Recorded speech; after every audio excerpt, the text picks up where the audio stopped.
আমার প্রিয় ভাইরা, আমার বন্ধুগণ, আমাদের বাংলাদেশে কয়েক ধরনের ইমানদার আছে। বলবো বলবো রাগ করবেন না তো?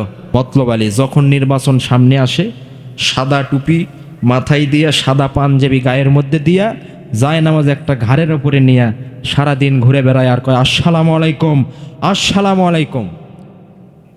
আগে শালা তারপরে দুলা ভাই, আগে শালা তারপরে দুলা ভাই। যেখানেই মানুষ দেখে সেখানে আসরের নামাজ, এক আসরের নামাজ 4 বার। কয়বার? এমন নেতা কে আছে? সারা জীবন আলেমদেরকে গুতায়, মসজিদের ইমামকে নির্যাতন করে, হক কথা বলতে দেয় না। নির্বাচনের সময় আসলে খালি হুজুরদের পেছনে ঘরে, হুজুর আসসালামু আলাইকুম, আসসালামু আলাইকুম। হুজুর চিন্তা করতেছে বিষয়টা কি, সারা জীবন বিরোধিতা করল, এখন এসে আবার সালাম আলাইকুম সালাম আলাইকুম করতেছে, বিষয়টা কি? হুজুর বলতেছে, বাবা মতলব আলী, কি হয়েছে তোমার এইরকম ভাবে সালাম দিচ্ছ কেন, কি সমস্যা কি? মতলব আলী ডাক দিয়ে বলে, হুজুর আমি একটু নিয়ত করেছি মানুষের খেদমত করব, সামনে নির্বাচন আসতেছে, আপনি একটু আমার সঙ্গে থাকবেন আর দেশি মুরগি বেশি বেশি খাবেন। হুজুর ভাবতেছে, তুই কত নাম্বার ইমানদার, একটু যাচাই করা দরকার আছে না নাই? আছে না নাই? হুজুর ডাক দিয়ে বলতেছে, আচ্ছা বাবা মতলব আলী, বলো তো তুমি যে নির্বাচন করবা, তোমাকে আমি সিম্পল কয়েকটা প্রশ্ন ধরে তুমি উত্তর দাও তো। মতলব আলী বলেন, হুজুর ঠিক আছে।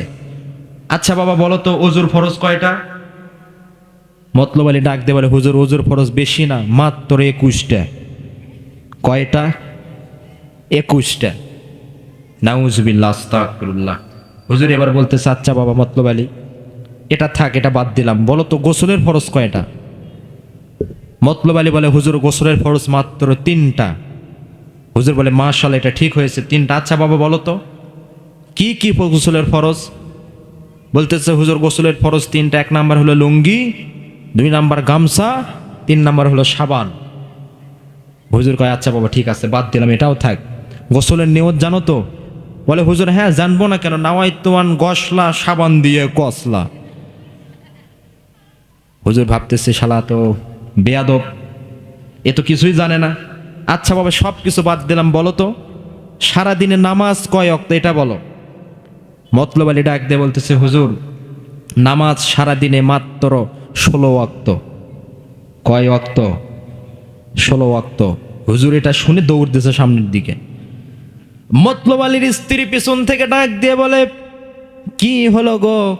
হুজুর তো দেখে সামনের দিকে দৌড় দিল, তুমি তো নির্বাচন করতে পারবা না।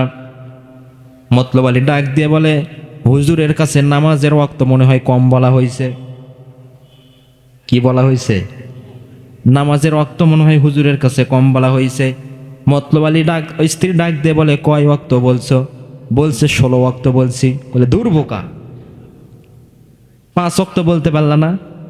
মতলব আলী কয় যে, হুজুরের 16 ওয়াক্ত বলছি, এই জন্য হুজুর যে খেপা খেপছে, 5 ওয়াক্ত বললে তো আমার গালের মধ্যে একটা লাগাই দিত। এরকম নেতা আমাদের সমাজে আছে না নাই? আমার প্রিয় ভাইরা, সামনে আমাদের সুযোগ আসতেছে। নেতা নির্বাচন করতে হলে যোগ্য দেখে নেতা নির্বাচন করতে হবে। যেমন তেমন নেতা নির্বাচন করা যাবে। গত 16 বছর আমরা দেখেছি আলেমদের উপরে কি পরিমাণ জুলুম করা হয়েছে, ঠিক কিনা? আলেমদেরকে কি পরিমাণ জুলুম করা হয়েছে। আমার প্রিয় ভাইরা, এই জন্য সাবধান থাকতে হবে। যারা আলেমদেরকে জুলুম করবে, আলেমদের প্রতি যারা নির্যাতন করবে, তাদের জীবনে কখনো ভালো হবে না। তারা ইতিহাসের আস্থা বলে নিক্ষিপ্ত হয়ে যাবে। ভবিষ্যতে যারা ক্ষমতায় আসতে চায়, তারাও যদি আলেমদের প্রতি এইভাবে জুলুম করে, ইতিহাস থেকে তাদেরকে শিক্ষা নিতে হবে। যদি তারা আলেমদের প্রতি জুলুম করে, অন্যায় করে, বিচার করে, তারাও ইতিহাসের আস্থা বলে নিক্ষিপ্ত হয়ে যাবে। মানুষ তাদেরকে জুতা পিটা করে দিল্লি পাঠিয়ে দিবে আবার, ঠিক কিনা? আমার প্রিয় ভাইরা, এই জন্য নেতা নির্বাচন করতে হলে যোগ্য দেখে নেতা নির্বাচন করতে হবে। পারবেন তো ইনশাল্লাহ? সামনে আমাদের সুযোগ আসতেছে। যে বলবে এই কোরআন দিয়ে আমরা সমাজ চালাবো, যেই নেতা বলবে সমাজ থেকে দুর্নীতি মুক্ত করব, যেই নেতা বলবে সমাজের মধ্যে অন্যায় অবিচার সব কিছু দূরীভূত করব, সেই নেতাকে আপনারা প্রার্থী করবেন। পারবেন তো ইনশাল্লাহ? আমি জামাতও বুঝি না, আমি বিএমপিও বুঝি না, আমি কিছু বুঝি না। আমি এখানে রাজনীতি করতে আসিনি, আমার বাড়ি সেই বগুড়া। আমি পঞ্চগড় আছি আপনাদেরকে কোরআনের দাওয়াত দিতে। ভালো মন্দ বুঝ আল্লাহ তাআলা আপনাদেরকে দিছেন, আপনারা বুঝে সেখানে কাজ করবেন।